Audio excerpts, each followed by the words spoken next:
नमस्कार दोस्तों, स्वागत है आपका आपके अपने YouTube चैनल पर। दोस्तों, लीनियर अलजेब्रा में अपना वेक्टर स्पेस और सब स्पेस का चैप्टर चला हुआ था। लास्ट वीडियो में हमने वेक्टर स्पेस किया था, उसके स्टैंडर्ड एग्जांपल्स किए थे। आज इस वीडियो में हम समझेंगे कि सब स्पेस क्या होता है, उसकी कुछ प्रॉपर्टीज हैं, उसके हम कुछ एग्जांपल्स करेंगे और अनदर डेफिनेशंस भी हम यहाँ पर करेंगे जो कि मोस्ट इंपॉर्टेंट डेफिनेशंस हैं। तो सबसे पहले आपको यहाँ पर सब स्पेस ही समझना है कि सब स्पेस क्या होता है। तो देखिए सब स्पेस की डेफिनेशन क्या है। देखिए VF जो है वो आपके पास एक वेक्टर स्पेस है। VF जो है ये आपके पास एक वेक्टर स्पेस है।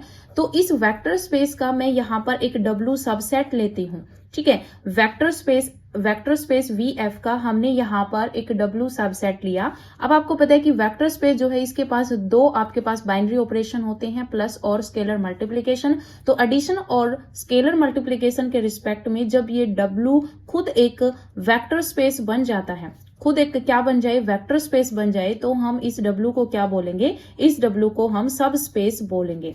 क्लियर है। तो सबसे पहले आपके पास एक वेक्टर स्पेस होना चाहिए। तो वेक्टर स्पेस जो है उसी का हम सबसेट लेते हैं W। देन ये जो W है वो सेम बाइनरी ऑपरेशन के रिस्पेक्ट में खुद एक वेक्टर स्पेस अगर बन जाता है तो उस W को हम सब स्पेस बोलेंगे वेक्टर स्पेस का। ठीक है, सेम ऐसे ही हमने यहाँ पर जो ग्रुप थ्योरी की थी उसमें भी हमने डेफिनेशन की थी सब ग्रुप की। तो हमने ग्रुप थ्योरी में क्या पढ़ा था कि अगर G आपके पास एक ग्रुप है किसी बाइनरी ऑपरेशन स्टार पर, G जो है वो क्या है, ग्रुप है। देन हम यहाँ पर एक H सबसेट लेते थे G का। ठीक है, G का हमने H सबसेट लिया था। देन ये H जो है वो सेम बाइनरी ऑपरेशन के रिस्पेक्ट में खुद एक ग्रुप बन जाता था। तो हम इस H को सब ग्रुप बोलते थे ग्रुप G का। सब ग्रुप ऑफ ग्रुप G। ठीक है, तो H जो है वो आपका सब ग्रुप बन जाता था। यहीं पर भी सेम ही आपकी डेफिनेशंस हैं, सिर्फ यहाँ पर नेम चेंज हो गए हैं। आपके पास VF एक वेक्टर स्पेस है। वेक्टर स्पेस का हमने यहाँ पर सबसेट लिया तो यहाँ पर W से डिनोट किया गया है।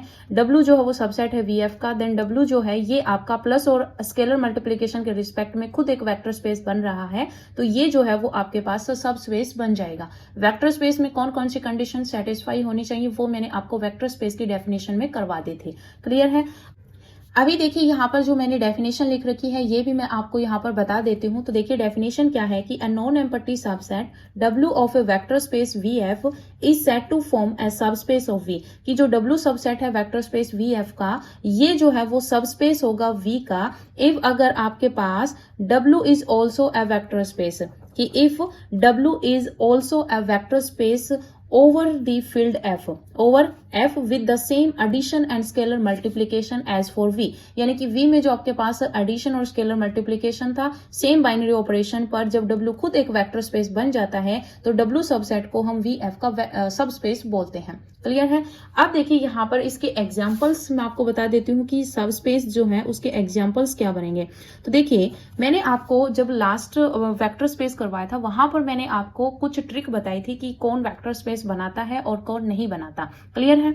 लीजिए कि अगर आपके पास कोई एक सेट है और उस सेट में इस टाइप के एलिमेंट है कि XYZ, जहां पर XYZ जो है ये आपके बिलोंग कर रही हैं रियल नंबर्स में। ठीक है, अगर इस टाइप से आपके पास कोई भी अगर अन टपल्स में या 3 टपल्स में 2 टपल्स में किसी भी टाइप से अगर आपको यहाँ पर ये ऑर्डर्ड पेयर्स में अगर आपको दे रखा हो तो वहां पर जो है वो आपका V जो है वो हमेशा ही वेक्टर स्पेस बनता है।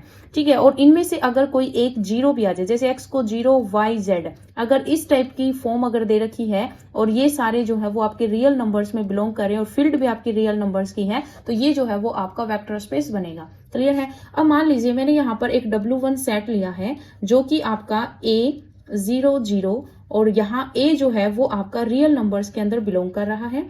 सेम एज इट इज मैंने एक अनदर सेट लिया जो कि आपका इस तरीके से है कि AB0 और A भी जो है वो आपके रियल नंबर्स में बिलोंग कर रहे हैं। तो वही यहाँ पर 3 डायमेंशन में है। तो आपके पास यहाँ पर मैंने आपको बताया था कि अगर ये नंबर्स 0 आ रहे हैं कोई भी कि X2 X3 हो या फिर आपके यहाँ पर जो है वो एक एलिमेंट 0 हो, तो इस टाइप के जो एलिमेंट्स आएंगे रियल नंबर है और फील्ड भी रियल नंबर्स की है तो ये जो है वो आपका वेक्टर स्पेस बनेगा।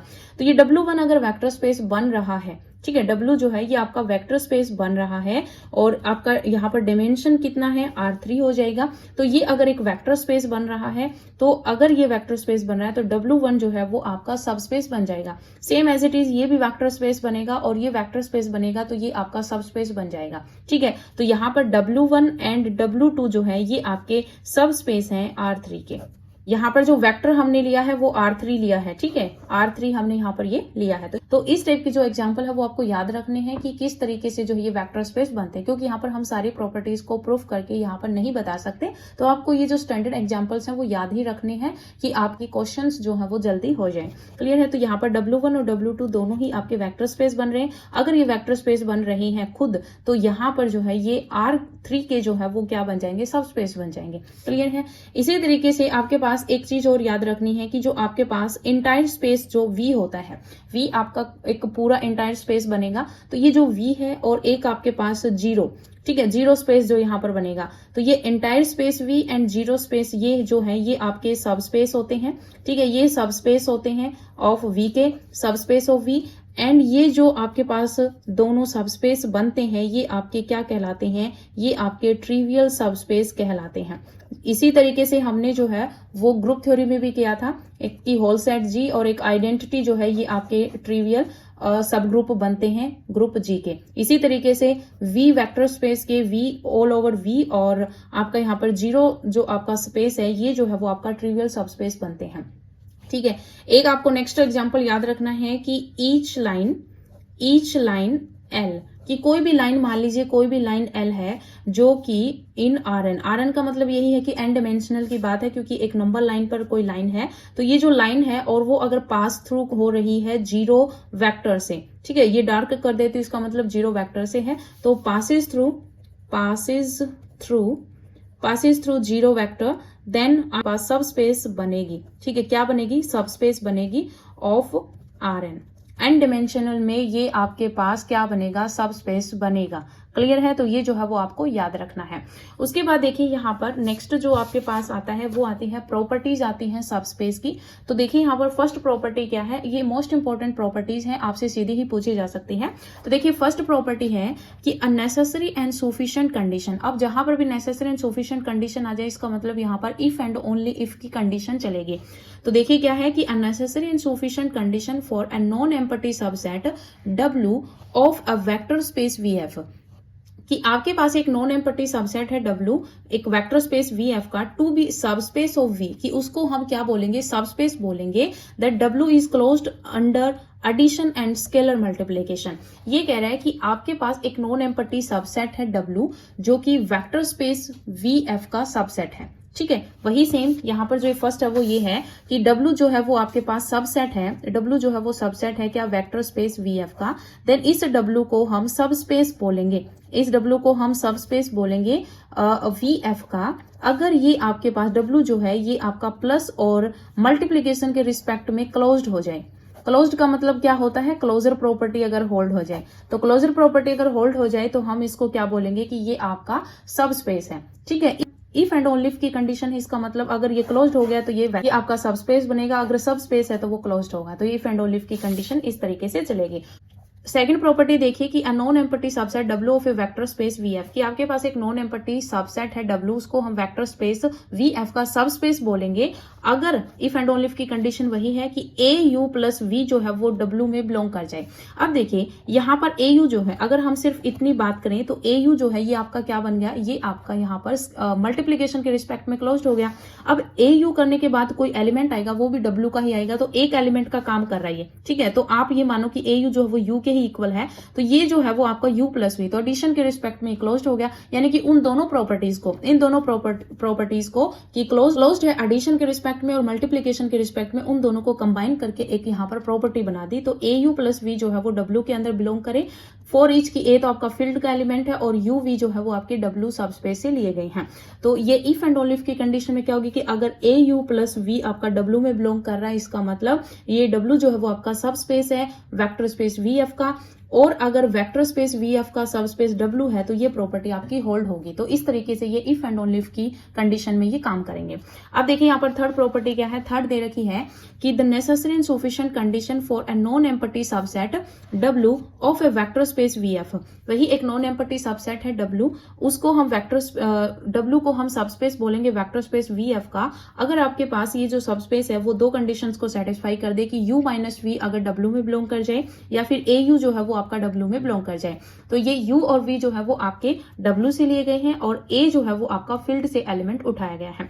तो ये दोनों कंडीशन होल्ड होंगी तो आपका W सबस्पेस जो है वो वेक्टर स्पेस बनेगा, और अगर W स्पेस आपके पास अगर वेक्टर स्पेस है तो आपके पास ये कंडीशंस होल्ड हो जाएंगे। तो इफ एंड ओनली इफ की कंडीशंस में ये दोनों यहाँ पर प्रॉपर्टी चलेंगे। अब देखें यहाँ पर फोर्थ प्रॉपर्टी क्या है। फोर्थ प्रॉपर्टी कहता है कि a non empty subset W of a vector space VF is a subspace of V। ये मोस्ट इंपॉर्टेंट है, ये आप अच्छे तरीके से याद कर लीजिए कि एक non empty subset W of a vector space VF कि VF वेक्टर स्पेस का एक नॉन एम्प्टी सबसेट W है, इस W को हम सबस्पेस बोलेंगे if and only if AU plus BV। वही सेम कंडीशन है यहाँ पर। ये देखिए पहले जो है वो स्केलर मल्टीप्लीकेशन किया तो ये आपके पास कोई एक एलिमेंट आएगा, और फिर BV का हमने स्केलर मल्टीप्लीकेशन किया तो ये भी एक एलिमेंट आ जाएगा। तो आप ये मान के चले कि यहाँ पर A प्लस B इस कंडीशन इस तरीके से एक एलिमेंट आ जाएगा, तो यहाँ पर क्लोज्ड हो जाएगा किसके रिस्पेक्ट में, एडिशन के रिस्पेक्ट में। तो उन्हीं दो कंडीशंस को मिलाकर यहाँ पर जो है वो एक प्रॉपर्टी बना दी गई। तो AU प्लस में BV बिलोंग कर जाएगा W में, तो 4AB जो है वो आपका F में बिलोंग कर रहा है और UV जो है वो आपका W में बिलोंग कर रहा है। तो ये जो प्रॉपर्टी है ये आपकी मोस्ट इंपॉर्टेंट प्रॉपर्टी है जो कि आपको अच्छे तरीके से याद करनी है। उसमें देखिए यहाँ पर जो फिफ्थ प्रॉपर्टी है वो क्या है कि the intersection of any family of subspaces of a vector space VF is a subspace of VF। यानी कि अगर आपके पास वेक्टर स्पेस कोई वेक्टर स्पेस है और उसके जो यहाँ पर सब स्पेस बनेंगे, उन सभी सब स्पेस की जो फैमिली बनेगी उन सब का जो इंटरसेक्शन होगा, मान लीजिए यहाँ पर W1 W2 W3 इस तरीके से जो है वो सब स्पेस बन रहे हैं, तो इन सब की जो इंटरसेक्शन होगी, इंटरसेक्शन में जो यहाँ पर एक सेट बनेगा वो जो है वो खुद भी एक सब स्पेस बनेगा किसका, वेक्टर स्पेस VF का। तो इंटरसेक्शन अगर आप करोगे फैमिली ऑफ सब स्पेसेस की तो वो भी आपका क्या बनेगा, सब स्पेस बनेगा VF का। तो यहाँ पर अगर बहुत सारी फैमिली की बात कही जाए सब स्पेस की, या फिर दो सब स्पेस के इंटरसेक्शन की बात कही जाए, तो वो जो है खुद भी एक क्या बनेगा, सब स्पेस बनेगा VF का। क्लियर है। सेम हमने ऐसे ही प्रॉपर्टी ग्रुप थ्योरी में और सब ग्रुप से रिलेटेड की थी। ठीक है, नेक्स्ट देखिए प्रॉपर्टी नंबर की प्रॉपर्टी है कि the intersection of two subspace. मैंने आपको पीछे बता दिया था कि अगर दो सबस्पेस के इंटरसेक्शन की बात हो या फैमिली ऑफ सबस्पेस के इंटरसेक्शन की बात हो, वो भी जो है वो आपका सबस्पेस बनेगा वेक्टर स्पेस VF का। ठीक है, फिर देखिए यहाँ पर यूनियन की बात कही गई है, तो यूनियन जो है वो आपका सबस्पेस नहीं बनता। तो the union of two subspace की जो दो सबस्पेस की जो यूनियन होती है vector space V3R may not be a subspace of V3R। अब देखिए यहाँ पर जो यूनियन होता है उसमें आपके पास सबस्पेस नहीं बनता। तो अगर आपके पास दो सबस्पेस है उनकी जब आप यूनियन करते हो तो जो यूनियन का जो रिजल्ट आएगा वो आपका सबस्पेस नहीं बनता V3R का। ठीक है, तो ये आपका सबस्पेस नहीं बनता। उसके बाद देखिए यहाँ पर यूनियन जो है वो आपका सबस्पेस कब बनेगा, वेक्टर स्पेस VF का, अगर एक सबस्पेस जो है वो दूसरे के अंदर कंटेन करता हो। ठीक है, मान लीजिए आपके पास W1 और W2 दो सबस्पेस बन रहे हैं, देन अगर W1 कंटेन कर जाए W2 में या फिर W2 कंटेन कर जाए W1 में, अगर इनमें से कोई एक कंटेन कर रहा है दूसरे के अंदर, तो इनकी जो यूनियन होगी वो आपके यहाँ पर सबस्पेस बन सकती है। ये कंडीशन अगर होगी तो आपकी यूनियन जो है वो सबस्पेस बन सकती है। लेकिन और अगर ये कंडीशन नहीं है तो आप सीधा नहीं कह सकते कि union of two subspace is also a vector space. ठीक है, तो ये आप ऐसा नहीं बोल सकते। नेक्स्ट जो डेफिनेशन है वो है आपके पास लीनियर सम ऑफ सबस्पेसेस। मैंने यहाँ पर इन डेफिनेशंस को रिकॉर्ड कर लिया था, लेकिन यहाँ पर जो है ये पोर्शन जो है वो ब्लर आ गया था, उस वजह से मैं यहाँ पर दोबारा से रिकॉर्ड कर रही हूँ। तो देखिए लीनियर सम ऑफ सबस्पेसेस की डेफिनेशन क्या होती है। तो देखिए इसकी डेफिनेशन है कि if W1 and W2 are two subspace of a vector space VF, कि आपके पास एक वेक्टर स्पेस VF है, उसके दो सबस्पेस हैं W1 and W2, then we define the linear sum of W1 and W2 as, कि आपके पास यहाँ पर जो है वो W1 एंड W2 दो क्या हैं, सबस्पेस हैं। ठीक है, दो क्या है, सबस्पेस हैं। देन हम इनके लीनियर सम को इस तरीके से रिप्रेजेंट करेंगे W1 प्लस में W2, और ये सेट किस तरीके से खुलेगा कि जो ये आपके पास कैपिटल W1 है इससे स्मॉल W1 आएगा, प्लस में जो कैपिटल W2 है इससे स्मॉल W2 आएगा, वेयर स्मॉल W1 जो है वो कैपिटल से आ रहा है और स्मॉल W2 जो है वो कैपिटल W2 से आ रहा है। इस तरीके से जो है ये आपके पास जो है वो लीनियर सम यहाँ पर खुलेगा। तो ये जो है वो आपकी डेफिनेशन हो जाती है, और ये डेफिनेशन आपको एग्जैक्ट याद रखनी है। इनकी जो ये सेट बुल्डर फॉर्म है ये आपको अच्छे तरीके से अपने दिमाग में बिठा लेनी है। ठीक है, क्योंकि यहाँ पर सीधी स्टेटमेंट के थ्रू क्वेश्चन पूछे जा सकते हैं। तो ये आपका क्या होता है, लीनियर सम की डेफिनेशन होती है। अब इससे रिलेटेड एक मोस्ट इंपॉर्टेंट रिजल्ट है जो कि आपको अच्छे तरीके से याद करना है। वो क्या है कि आपके पास जैसे ये W1 और W2 दो सबस्पेस थे, दो सबस्पेस से हमने यहाँ पर एक लीनियर सम बनाया। तो ये जो आपके पास लीनियर सम होता है दो सबस्पेस का, वो खुद एक सबस्पेस बनता है, खुद एक सबस्पेस बनता है, subspace of vector space VF। कि दो सबस्पेस का जो लीनियर सम होता है वो भी क्या बनता है, सबस्पेस बनता है वेक्टर स्पेस VF का। यही लिखा हुआ है कि the linear sum of two subspace W1 and W2 is also a subspace of the vector space VF। ठीक है, अब देखिए यहां पर एक कंडीशन मैं आपको समझाना चाहूंगी। ये रिमार्क के थ्रू जो है वो आप याद कर लीजिए, क्योंकि रिमार्क जो है वो भी इंपॉर्टेंट होते हैं। सीधी स्टेटमेंट वहां पर बना दी जाती है क्वेश्चंस में और फिर आपसे आंसर्स पूछ लिए जाते हैं। तो देखिए मान लीजिए यहाँ पर लीनियर सम में मैंने यहाँ पर लिया कि स्मॉल W1 जो है वो आपका कैपिटल W1 से आ रहा है, और फिर जो है यहाँ पर हमने जीरो वेक्टर ले लिया जो कि W2 से आ रहा है, क्योंकि आपके पास एडिटिव आइडेंटिटी होती है आपके पास अगर ये सबस्पेस बन रही है तो मैंने यहाँ पर W1 से एक एलिमेंट ले लिया W1 टाइप का, और W2 से मैंने जीरो ले लिया। अब अगर मैं इन दोनों को ऐड करूं W1 प्लस में जीरो वेक्टर, तो ये आपके पास क्या आ जाएगा, W1 प्लस W2। क्लियर है। अगर मैं यहाँ पर W1 में कोई भी जीरो वेक्टर ऐड करूंगी तो कोई फर्क नहीं पड़ेगा, W1 ही आ जाएगा, तो W1 प्लस में W2। अब देखिए ये जो W1 है वो आपका कहां से आ रहा है, आपका W1 से आ रहा है, तो कैपिटल W1 से आ रहा है, तो ये कैपिटल W1 जो है वो आपका कंटेन कर जाएगा linear sum of W1 plus W2 में। तो ये जो है वो मैं फर्स्ट इक्वेशन मान लेती हूँ। फिर मैं यहाँ पर सिमिलरली इसी तरीके से मैं मान लेती हूँ कि जो जीरो वेक्टर है वो मैं यहाँ पर W1 से ले रही हूँ, W1 सबस्पेस से, और स्मॉल W2 जो है वो W2 सबस्पेस से ले रही हूँ। अब सेम यहाँ पर इन दोनों को मैं ऐड करूंगी तो ये आपका W1 प्लस W2 के अंदर चला जाएगा। ठीक है, अब देखिए अगर मैं जीरो वेक्टर को इसके साथ ऐड करूंगी तो कोई फर्क नहीं पड़ेगा, ये आपका W1 प्लस W2 में बिलोंग कर जाएगा। ये W2 कहां पर बिलोंग कर रहा है, W1 में, तो कैपिटल W2 कहां पर बिलोंग कर रहा है, W2 में, तो कैपिटल W2 जो है वो आपका कंटेन इक्वल हो जाएगा W1 प्लस में W2 में। अब देखिए ये सेकंड इक्वेशन है। अब देखिए इन दोनों को अगर मैं यहाँ पर यूनियन ले लूं, तो फर्स्ट और सेकंड की अगर मैं यूनियन लूं तो W1 यूनियन W2 कंटेन कर जाएगी। यहां पर अगर आप लीनियर सम का यूनियन लोगे तो क्योंकि सेम ही सेट है तो सेम ही आ जाएगा W1 प्लस में W2। इसका मतलब यहां पर एक स्टैंडर्ड रिजल्ट आ गया कि यूनियन ऑफ टू सबस्पेस जो है वो आपका कंटेन होता है लीनियर सम के अंदर, कि यूनियन ऑफ दो सबस्पेस की जो यूनियन होती है वो आपकी कंटेन्ड होती है किसके अंदर, linear sum of two subspaces. ठीक है, तो ये स्टैंडर्ड रिजल्ट है जो कि आपको याद रखना है। अभी देखिए यहाँ पर तो जो डेफिनेशन है वो है कि subspace generated by a set. इसकी डेफिनेशन आपको समझनी है, तो देखिए डेफिनेशन क्या है कि let V be a vector space over the field F and S जो है वो सबसेट है V का। हमारे पास एक वेक्टर स्पेस है V और S जो है वो उसका सबसेट है। Then W is said to be subspace generated by set S, कि आपके पास जैसे सबस्पेस है W से हम डिनोट करते हैं सबस्पेस को, देन इस सबस्पेस को हम subspace generated by set S कहेंगे, कि ये जो आपका सबस्पेस W है इस W सबस्पेस को हम subspace generated by set S बोलेंगे अगर आपके पास W जो है वो स्मॉलेस्ट सबस्पेस बन जाए जो V को अपने अंदर कंटेन कर रहा है, कि smallest of V containing S and is denoted by W is equals to में ये जो आपका सिंबल होता है वो होता है कि generated by A set S। ठीक है, ये क्या कह रहा है, देखिए ये कह रहा है कि अगर आपके पास एक VF एक वेक्टर स्पेस है, इस वेक्टर स्पेस का हमने एक S सबसेट ले लिया, तो S सबसेट ले लिया, देन इस V का हमारे पास एक W सबस्पेस है, देन इस सबस्पेस को W सबस्पेस को हम subspace generated by set S बोलेंगे अगर ये जो W जो है ये आपका वो स्मॉलेस्ट सबस्पेस हो जाए जो S को अपने अंदर कंटेन कर रहा है, S को अपने अंदर कंटेन कर रहा है, वो स्मॉलेस्ट सबस्पेस बन जाए, तो हम इसको क्या बोलेंगे कि W is a subspace generated by set S। कहने का मतलब क्या है कि जो वेक्टर स्पेस है इसके बहुत सारे सबस्पेस होंगे, उसमें से सभी सबस्पेस में से हमें स्मॉलेस्ट चाहिए, जो सबसे छोटा सेट चाहिए जो आपका इस S सबसेट को कंटेन कर रहा हो अपने अंदर। ठीक है, तो यहाँ पर ये W जो है वो स्मॉलेस्ट बन गया, तो ये जो आपका W सबस्पेस होगा ये W subspace generated by set S कहलाएगा, और इस W को हम लिखेंगे किसके इक्वल लिखेंगे, इस तरीके से हम इसको नोटेशन देंगे।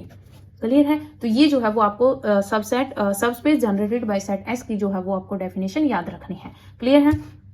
अब देखिए यहाँ पर इससे रिलेटेड मोस्ट इंपॉर्टेंट रिजल्ट्स हैं जो कि आपको अच्छे तरीके से याद करना है। ये रिजल्ट क्या है कि the linear sum of two subspaces, कि दो सबस्पेस का लीनियर सम, W1 और W2 दो सबस्पेस हैं, इन दोनों सबस्पेस का जो लीनियर सम होता है vector space VF is a subspace generated by the union of W1 and W2।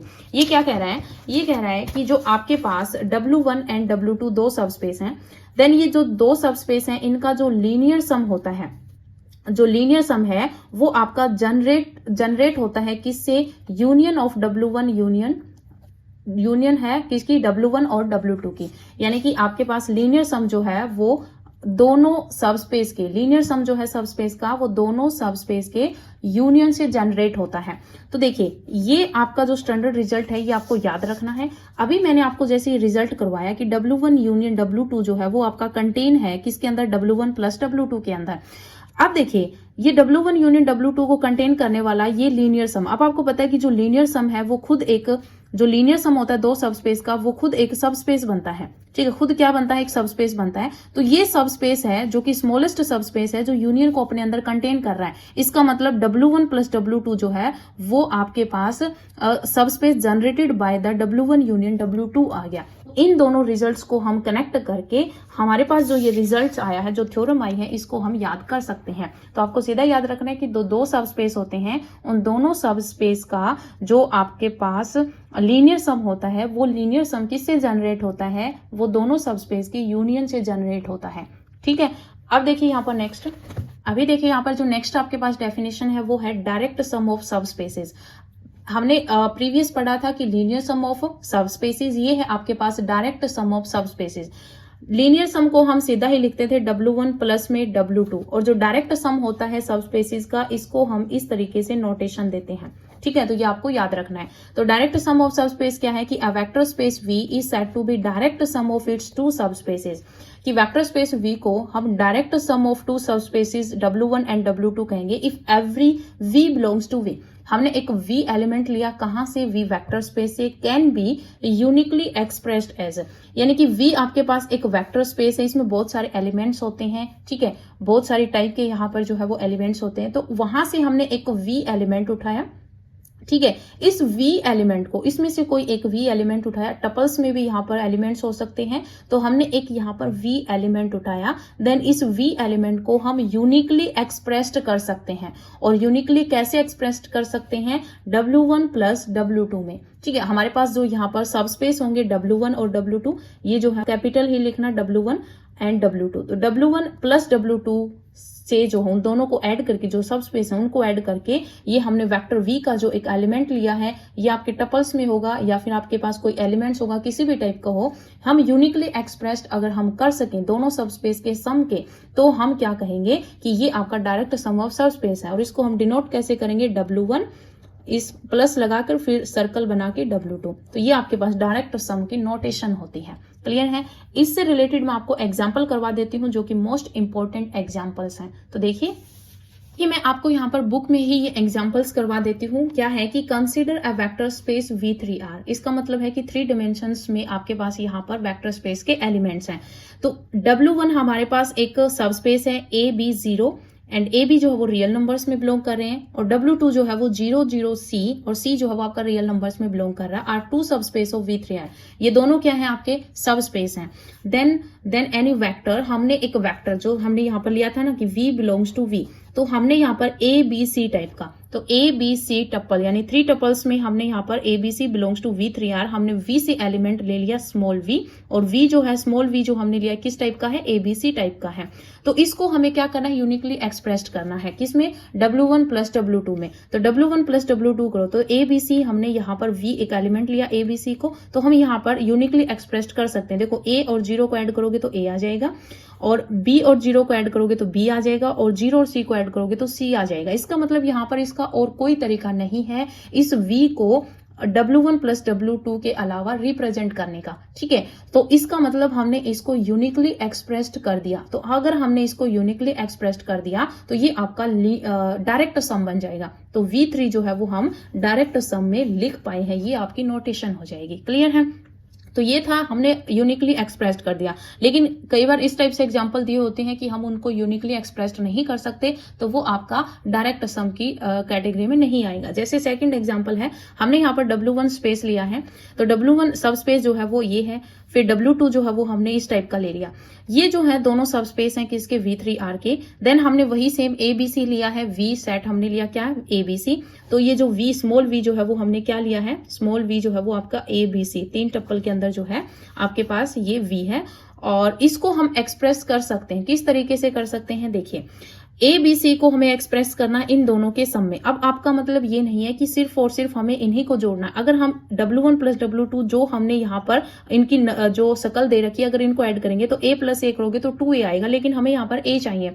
तो आपके पास ये सिर्फ एक जनरल फॉर्म है, इसके अंदर बहुत सारे इस टाइप के जो है वो टपल्स में बनेंगे। ए भी कोई भी रियल नंबर्स हैं, तो यहाँ पर मैं A/2 की फॉर्म में ले लेती हूँ, B को मैं B रखती हूँ और C को मैं यहाँ पर 0 रखती हूँ। और यहाँ से जो है वो मैं इस A को A/2 लेती हूँ और ये आपका 0 है और ये मैंने C ले लिया, यानी कि A की जगह मैंने यहाँ पर दोनों पर A/2 ले लिया और ये यहाँ से ही एलिमेंट्स मैंने यहाँ पर उठाए हैं।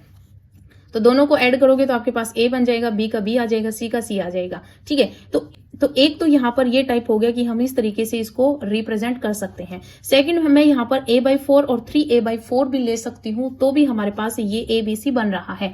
अब इसका मतलब क्या है कि हमने तो 2 तरीके तो हमने ही दिखा दिए, इसके अनदर तरीके भी बन सकते हैं इसको एक्सप्रेस करने का। तो इसका मतलब यहाँ पर यूनिक आपके पास इसको एक्सप्रेस करने का यहाँ पर तरीका नहीं आया। इसका मतलब ये जो है वो आपका डायरेक्ट सम नहीं बनेगा। क्लियर है? तो इस तरीके से जो है वो आपको यहाँ पर ये एग्जाम्पल्स समझने हैं कि अगर आपके पास कोई भी V स्पेस है, ठीक है, V वेक्टर स्पेस है, उस V वेक्टर स्पेस को हम उसका कोई एक एलिमेंट उठा के, ठीक है, उसका कोई एक एलिमेंट उठाकर उसको अगर हम सिर्फ और सिर्फ दो सब स्पेस दे रखे उसके अगर यूनिक सम के अंदर अगर हम लिख सकते हैं तो ही हम उसको क्या बोलेंगे, डायरेक्ट सम बोलेंगे। क्लियर है? अब देखिए यहाँ पर नेक्स्ट जो आपके पास डेफिनेशन है वो है डिसजॉइंट सबस्पेस की। तो डिसजॉइंट सबस्पेस क्या होता है, वही आपको पता है, जैसे हमने सेट में पढ़ा था कि 2 सेट आपके डिसजॉइंट कब होंगे, जब उनकी इंटरसेक्शन जो है वो क्या आ जाए, 5 आ जाए। तो यहाँ पर भी वही है कि VF be a vector space, 2 subspace W1 and W2 of V are said to be disjoint. उनको हम क्या बोलेंगे, डिसजॉइंट बोलेंगे if their intersection is the 0 subspace. तो इंटरसेक्शन आपकी क्या आ जाए, 0 सबस्पेस आ जाए, तो वो आपके पास डिसजॉइंट सबस्पेस कहलाएगा। अब यहाँ पर एक मोस्ट इंपॉर्टेंट थ्योरम्स है जो कि आपको याद करनी है, वो क्या है, the necessary and sufficient condition for a vector space VF, कि आपके पास एक नेसेसरी सफिशिएंट कंडीशन, इसका मतलब इफ एंड ओनली इफ की कंडीशन में यहाँ पर चलेगा कि वेक्टर स्पेस VF है to be a direct sum of its subspace W1 and W2, कि वेक्टर स्पेस जो है उसको हम डायरेक्ट सम W1 प्लस W2 में लिख सकते हैं। कब, जब आपके पास देखिए W1 plus W2, first condition तो आपके पास ये चलेगी कि अगर हम डायरेक्ट सम में लिख सकते हैं तो उनका जो यहाँ पर इंटरसेक्शन जो होगा वो आपके पास क्या आएगा, 0 स्पेस आएगा। और अगर 0 स्पेस होगा तो हम उसको डायरेक्ट सम में लिख सकते हैं। तो ये आपकी इफ एंड ओनली इफ की कंडीशन में ये वर्क करेगा।